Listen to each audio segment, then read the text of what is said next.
Hello everyone, and welcome to another Company Heroes 2 replay cast. My name is ATR, and today we're gonna have ourselves another 1v1 on Faymonville Approach. Our heroes today are going to be Mr. Fortune, playing as the US forces in the blue. And his opponent is going to be Mr. bblckandggld75, playing as the OKW forces in the red.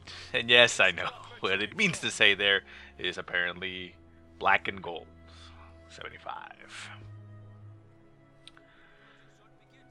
So let's take a look at what's going on. We have Mr. Black and Gold getting himself some Volksgrenadiers out on the field like you would expect. He has his truck out on the field but not going anywhere, so it does not look like he's going to be engaging in any truck pushing.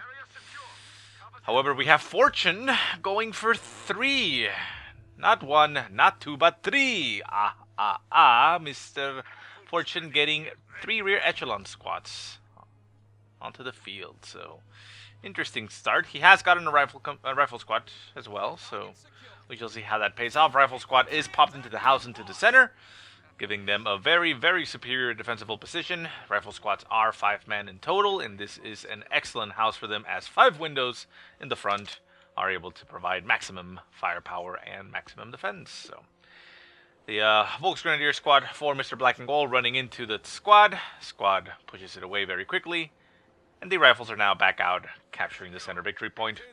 Over on the right-hand side, Storm Pioneers for Black and Gold are moving over to the right-hand side as we see the Battle Group headquarters getting built for Black and Gold. Not too far forward, pretty much just at the front of the base. Nice little positioning though, because it gives him a bit of a forward retreat spot, and anybody that retreats is going to be nearby for the automated repairs, or well, not repairs, but heals. So he doesn't really need to invest in the retreat point for that, so it's not bad. Rear echelon squad for Fortune getting caught a little bit out of position there by Volksgrenadier squad. They were trying to lay down some barbed wire on the, I'm guessing, wrong side of the cover, but you know, it's a weird cover location because it can go either way, so not entirely sure why he chose that angle, but well, for now in this engagement it will benefit him. However, the rear echelon squad will lose that engagement in the long run, so Fortune decided to back off, moves his rifles into that direction, and the rifles will win that engagement very easily. Far right hand side, volley fire activated on the rear echelon squad as it runs into the Storm Pioneers. The Storm Pioneers are getting a lot of damage in on that rear echelon squad. Rear echelon squad needs to retreat down to 1 man. Hits retreat. Can it make it out of there? I think it can. It's very low in health. Shots fly, and yeah, it makes it out of there. Very risky maneuver there by Fortune engaging that volley fire. But, you know, sometimes it pays off. Does it actually say there? Slowly suppress. No, it still doesn't say it. I mean, maybe I'm wrong. Maybe it was changed, but as far as I know, volley fire did get changed so that it actually does have a negative effect on the rear echelon squad, so it's a risky ability to just use by itself with no support. If that has changed, it is no longer the case, let me know, but I'm pretty sure I'm right. Rear echelon squad here, closing the distance, getting right on top of the Volksgrenadiers. Volksgrenadiers otherwise engaged with the rifle squad in front of them. Heavy to heavy cover, but the rear echelon squad now has its pickings there as it's sitting right behind them. Volksgrenadiers realizing, wait, these guys shooting us in the back, they're not with us. We should probably turn around and shoot them. Rear echelon squad taking a little bit of damage there, but the Volks do end up losing the engagement because they were 2-on-1 regardless. Doctrine has been selected for both players. We have Airborne Company for Mr. Fortune, and we have the Breakthrough Doctrine for Mr. Black and Gold, calling in a Storm Officer from that. Sorry, I confuse him with the Artillery Field Officer that the Austrier get. This is the one that I mentioned that it is kind of nice. It gets buffs and such for the units around them, but it also has a downside. So it's Storm Officer and his Oversoldaten bodyguard, so it's already a pretty strong squad. The officer improves nearby infantry and has a number of abilities that weaken them. It doesn't say it there, though.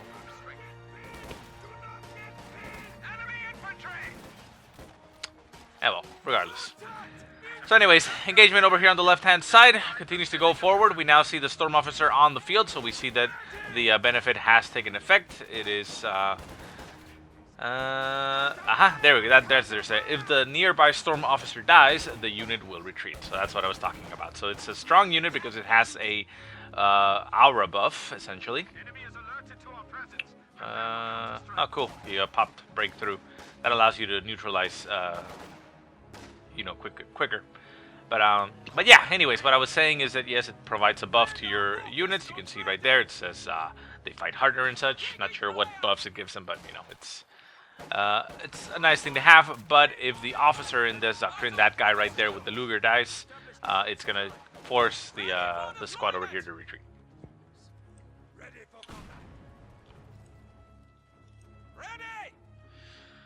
So anyways, the engagement goes on over on the left-hand side. We saw a grenade getting popped over there. Hits one of the Volksgrenadiers. And in the center we have some Volksgrenadiers with some storm piles all the way up in the far north. Not going for the cap at this point for some reason, but there you go. Pathfinders on the field for Mr. Fortune, as well as a captain. So with the captain out, is he going to be building anything from tier 2? We shall see.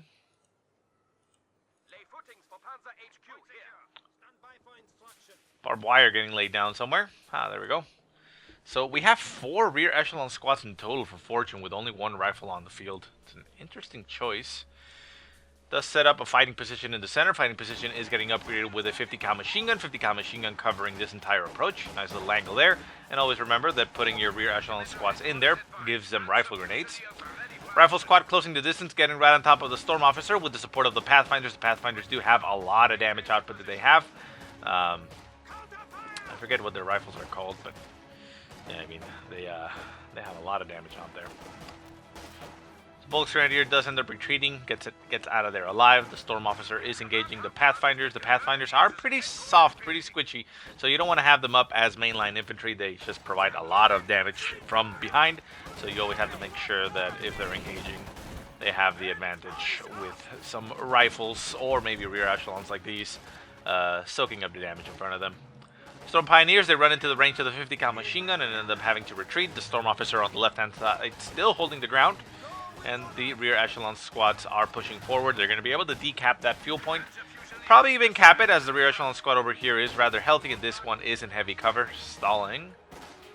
Center map, Volksgrenadiers and a Raketen Warfare on the field now. We have a rear echelon squad popped inside the House of Fortune. And on the right-hand side, the captain is being utilized to cap. Nothing else is getting produced just yet. For Fortune, at least. The Juer Panzer Headquarters is online for Black and Gold. It is defending this point. Not being moved too far forward. Could have maybe being done, but a little bit more defensive there. Does it actually reach the point on the right? A little bit, about half of it. Fusiliers, I heard, came out somewhere over on the base. These guys have a lot of damage.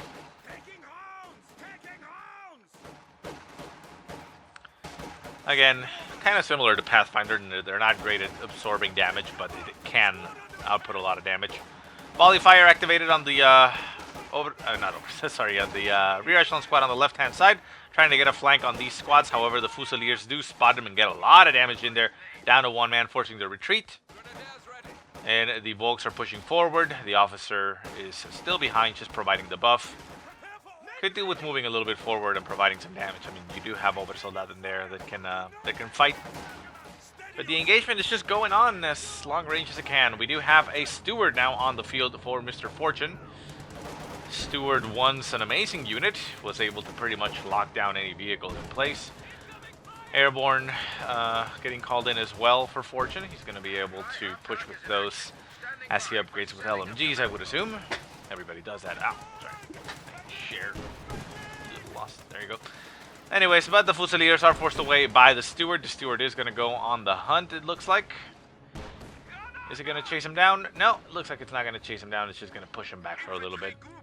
We do have a Raketen Warfare on the field, so it needs to be a little bit careful, but the Raketen Warfare isn't being repositioned. It's still just holding in the center, and the Steward is coming up for the flank on the Raketen Warfare. Raketen Warfare now going to have to get turned around. We do have the Schwerpanzer Headquarters covering it, however, so the Steward will take a lot of damage to it. Raketen Warfare setting up. Can it take a shot? No, it misses, and actually gets shot in the face. One of the guys manning it dies, but it is, well, right next to a building, so it can just reinforce very quickly. Over on the right-hand side, Storm Pioneers running into the officer, the captain. Captain isn't too bad at fighting. I mean, he does have a Thompson submachine gun, but because two of the members have bazookas, it is, you know, less than effective. Rear echelon squad pushing forward to set up some tank traps for some reason or another.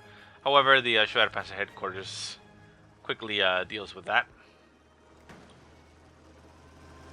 And we now have a Lux on the field for Black and Gold. I don't actually know who wins that engagement. I would assume the Steward, simply because of its ability to stun it. But who wins on a one-on-one? The Steward or T7? I mean, or the Lux? Rifles in the house, taking some shots there by the Lux. The Lux getting fired up on by the 50 cal, but 50 cal not doing too much because, well, it's a tank. Fusiliers and Officer moving over to the left-hand side. They actually catch a rear echelon squad a little bit out of position. We also have shoe mines in the choke there for Black and Gold. Fortune deciding to pop his squad into this house. Does have two windows that it can shoot from, but it's not going to be able to withstand too long. However, Black and Gold forgiving him and then just setting up in heavy cover here, allowing the squad to just remain over there. Fusiliers now moving over to the left-hand side are going to be engaging the rear echelon squad, and they're probably going to win that engagement even though they are in some heavier cover. Steward moves up, takes a shot there on the Panzer II Lux. Bazookas on the captain, also adding damage on top of that. He does pop the shell shock, allowing him to stun very easily. And down goes the Lux. A nice little maneuver there by Fortune. Nice combination of troops, and gets himself a kill. Rear echelon squad in this house is down to 2 men. The Fusiliers are still healthy at 4. Volksgrenadiers got down to 1 man, forced to retreat. Oh, interesting. We see the paratroopers with Thompson submachine guns for Fortune. Not a very popularly used or selected upgrade. I don't think it's bad at all, but the firepower that the LMGs provide is just too good, and, well, you can't argue with the numbers, and people just go for that one. But it's nice to see that, getting up close and personal there with everybody. The paratroopers just close the distance. They get 4, right? 4x, yeah. So I mean, that's a lot of firepower up close and personal. They also get tactical assault. So it looks like it increases your damage, but makes you more vulnerable. But if you get them on the flank, you can pop that and get behind something and kill it quickly. So yeah, I mean, I like it. It's all pretty nice. Medic is out on the, the ambulance is out on the field for Fortune. I mean, considering his stronghold here that he has in the center, he could actually move it up a little bit. He also has the Major on the field now, and the Major could be set up as a forward retreat spot. I say that because that's kind of what I like to do, but not necessarily exactly. Mine getting hit over on the right-hand side by the rear echelon squad, forcing the retreat, and we have yet more rear echelons all over the place, as Fortune is very fond of those. Rear echelon squads, they are kind of, I guess you could say, weak early on, because, you know, well, they're 4 and they're weaker than rifles by default and such. But if you can keep them on the field long enough for them to get veterancy, keep in mind that they actually come up to 5 men in veterancy too. It increases the squad size to 5, and, well, obviously they get more abilities to repair and such. But yeah, I mean, they become, you know, pretty decent combat troops at veterancy 2 and up, because they get an extra man, so. Paratroopers, let's see how good they close the distance. A nice grenade going off by the Fusiliers trying to intercept them, but the paratroopers are going to be piling on the damage up close and personal. Oh, a nice grenade goes off there by the paratroopers, eliminating the Fusilier squad for Black and Gold. Very good hit there. The paratroopers, however, have suffered enough. Down to 2 men, forcing the retreat. We do have the Major right there with the ambulance, so nice setup there for Fortune. Weird little angle there. He's more in this direction, but that actually makes kind of sense if you think about it. He has this defensible position right here with the house and the 50 cal, so he doesn't necessarily need to devote so much attention in that side. And if he has a retreat point right here, he's able to quickly respond and collect and control this sector as well. So, yeah, I mean, it's nice. It gives him quick reaction to both here and here. Not that, you know, it stops his opponent from capping, but like I said, he can react a little bit easier. However, he is sacrificing the far right-hand side of the map in doing so.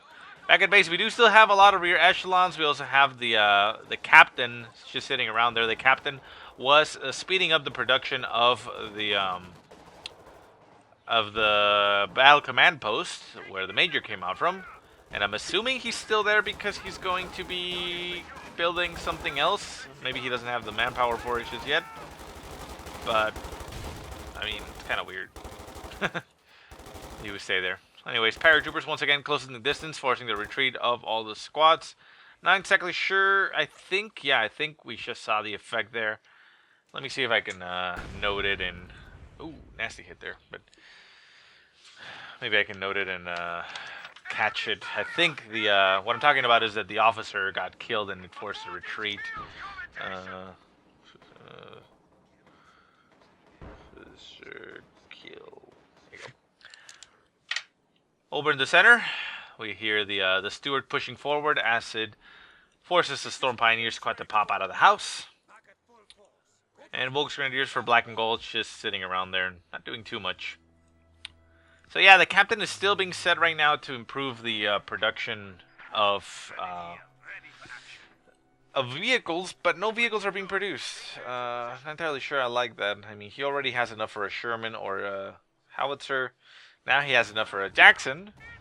Hopefully he builds something there. I mean, that is, mistakes that I personally would make, but, you know, it still doesn't make it a good thing to do. It's nice that the captain can do that production thing, but maybe, maybe it's not the best thing to do with that unit forever. Stewart popping straight into the center, getting in range of the rocket and warfare, takes a shot to the face, backs off a little bit to continue to shoot at the Fusiliers. The rocket and warfare no longer in range, and the Fusiliers are able to be targeted there still.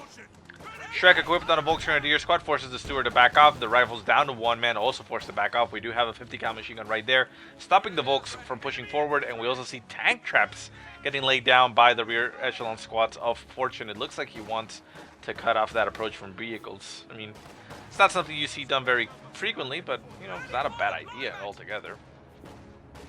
Obviously, they don't stop anything with heavy crush, but I don't think there's anything with heavy crush on the field right now.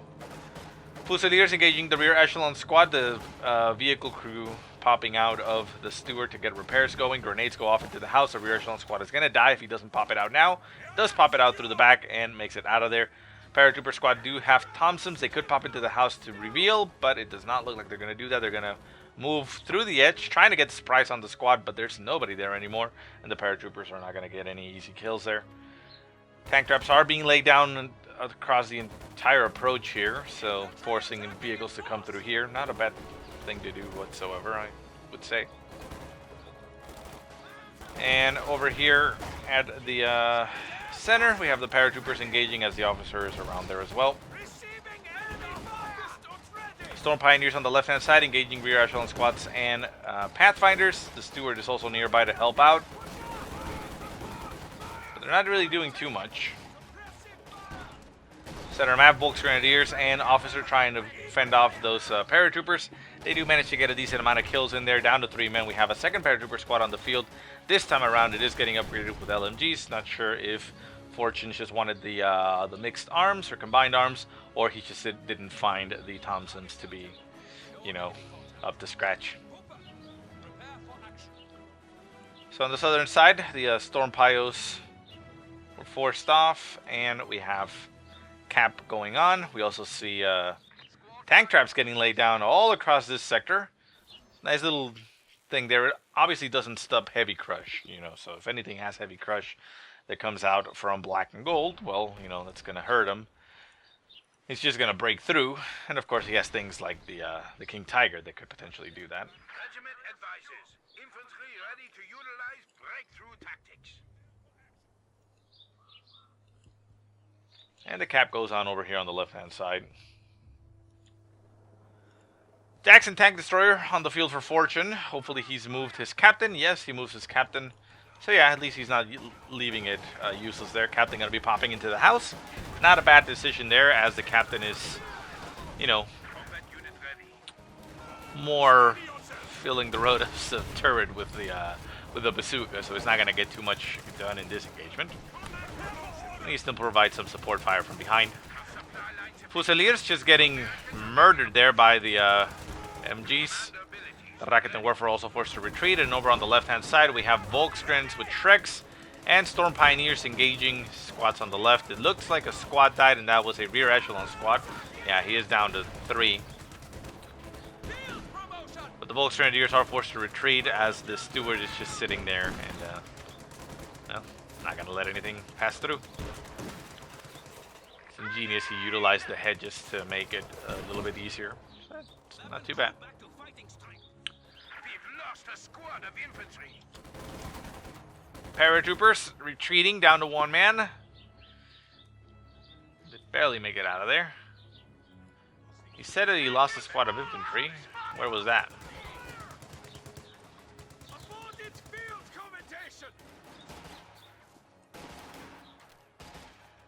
Oh no, I think it was black and gold that I'm looking at, right? Yeah, he lost something at some point. I haven't actually been keeping track of what he's doing. That's kind of bad. Okay, well anyways, Panther coming onto the field for Mr. Black and Gold. He also has access to the Yak Tiger from his Doctrine, but of course that needs 290 fuel and 800 manpower, neither of which Black and Gold has. He is about to get to the 13 command points to be able to, you know, activate the ability, but he is very far away from being able to get it. And somehow I believe he's not going to be able to get to that point. Jackson is on the field, and that's just a defensive measure. Not a lot going on with that one right now. It's already set up to only encounter vehicles, so it's not going to shoot very easily. Obersoldaten able to get a lot of damage on that that paratrooper squad. The paratrooper squad for Fortune just taking massive amounts of damage, down to 2 men, forces to retreat. Paratrooper squad veterans, C3 acquired, and Thompsons. That is pretty nice. Survivability and weapon control, increases the grenade range, accuracy, and able to heal out of combat. Yeah, I mean, that makes the squad very nice. Panther getting some flanking shots there on the paratroopers. Not able to hit too much since it's not a, you know, a squad that, you know, a tank that hits infantry, really. The engagement to the center is forced off. We do see the crew popping out of the Jackson as it apparently took some damage. It's still alive. Paratroopers, not paratroopers, Pathfinders on the field trying to stop the approaching infantry. Rocket and Warfare getting some shots at range, and the Volksgrenadiers are forced to retreat. As the left-hand side, we see Volksgrenadiers and Storm Piles trying to recapture some territory. Major is forced to retreat as the steward is still on the field. This is a very safe place for the steward to be, even though, yes, there are Shreks around. But because no vehicles can cross through there, it doesn't actually have to worry too much about the Panther coming in its direction, because the Panther is just going to be stopped cold and it can back off out of range. Center map, Fusiliers and Rocket and Warfare pushing forward. The Jackson taking some shots at the Panther, but also getting shot back in return, taking some damage. Rear echelon squad pushing forward in the face of the Panther, not caring too much because it's not going to die. And rear echelons in the center, supported by the captain inside the house, getting some damage in there. Pathfinder's also getting veteran C3. More accuracy in range, survivability and weapon control while under fire, and increases view range at veteran C1, so very nice. Fusiliers throwing a grenade inside the house. The captain taking some damage. The house itself taking a lot more damage than anything else. Ooh, more shots fly. Oh, the house collapses and Fortune loses his captain. Also loses a bazooka. The bazooka is down on the ground. The paratroopers cannot pick it up, but the rear echelon squad will. They do manage to do that, and back they go. Paratroopers getting up close and personal with those Fusiliers, getting a lot of damage in there, but not managing to get the kill. Obersoldaten gonna hold the line against them and get a lot of damage going down. Grenade goes off with a short fuse, getting an explosion, but only a splash damage as the Obersoldatens are forced back. Back at base, the Mechanized Regiment headquarters is repairing the Panther. The Panther is back to full strength, and the Jackson is actually not fully repaired. The Major is going to be moving back out and trying to get some defense. Rear echelon squad with a bazooka and rifle grenades are going to be quite deadly, although it has... Huh, that's interesting. I wonder if that's the case. They're supposed to get rifle grenades once they get inside the fighting position. However, the fact that it already has a bazooka, is that actually going to stop the rifle grenade? I'll take a look once the fighting goes on in that direction. Anyways, rear echelon squad's pushing forward over on the north with the paratroopers nearby. They end up retreating for some reason or another. Well, I mean, they do have veteran C2 now, which means they can get 5 men in their squad. This squad over here as well can get a 5th man. And rifles just around sitting. Pathfinder's running into some Fusiliers. Fusiliers do get support there by the steward.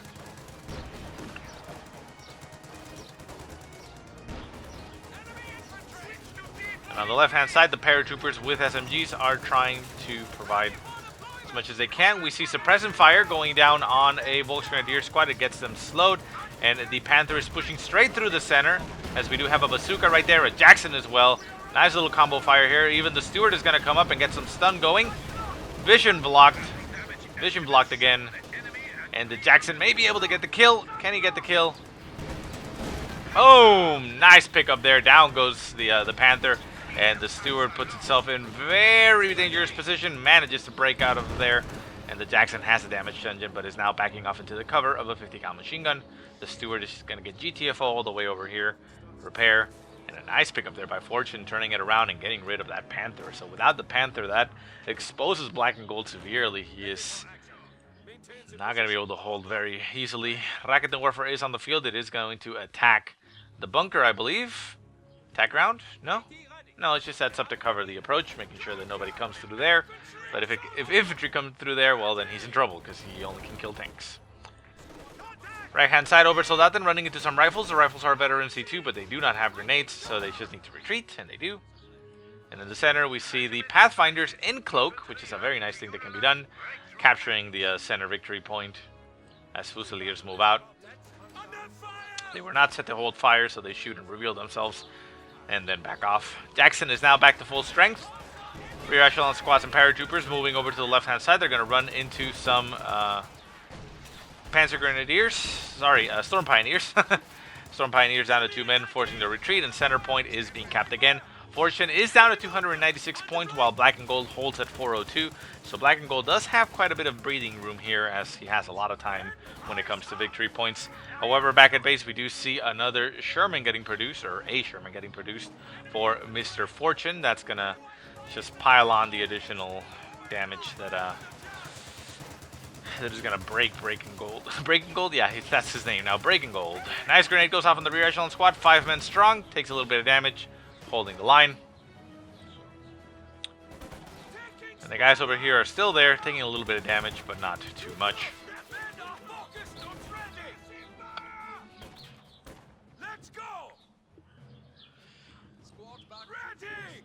I do feel that Black and Gold could have benefited from a what's it called, the weapon, the infantry support gun, to maybe just bombard, mortar this thing out of existence and open it up. Because that fighting position, well, it can't move, and it's been there the entire game, and been a pain in his ass. It's not allowing him to push forward.